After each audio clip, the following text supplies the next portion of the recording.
سعودی عرب میں ہم نے دیکھا ہے کہ لوگ پیچھے بھی بیٹھ کے قرآن پڑھ رہے ہوتے ہیں مسجدوں میں آخری صفوں تک, یہاں بیٹھتے ہی نہیں کہ پیٹھ ہو رہی ہے اس کی. اب کوئی پیچھے صف میں قرآن پڑھتا ہی نہیں ہے, اگلا والا کہے گا میری پشت ہو رہی ہے, تو اس چکر میں پڑھے گا ہی نہیں. کوئی مسئلہ نہیں ہے, اگر آپ پیچھے بیٹھ کے قرآن پڑھ رہے ہو تو کوئی بے ادبی کی بات نہیں ہے. بیت اللہ کی طرف بھی تو ہم پشت کر کے چلتے ہیں کہ نہیں چلتے؟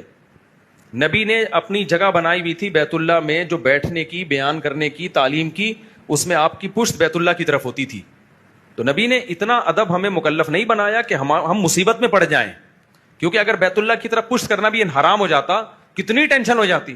طواف کرنے کے بعد ہم نکلتے اوندھے منہ نکلتے, پیچھے سے کوئی ٹکر ہو رہی ہے, کسی شرطے پہ جا کے گر رہے ہوتے, پھر شرطا ہمیں 6 لوگوں پہ گراتا جا کے, شرطا تو سنتا ہی نہیں, کسی خاتون سے ٹکرا رہے ہوتے, عجیب منظر ہو جاتا.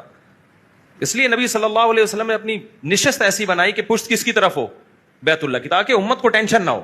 تو ادب کریں, لیکن ہر ادب کی ایک کیا ہوتی ہے, ایک لمٹ ہوتی ہے. اس کو اتنا مسلط کر لینا کہ اس سے کام ہی چھوٹ جائے.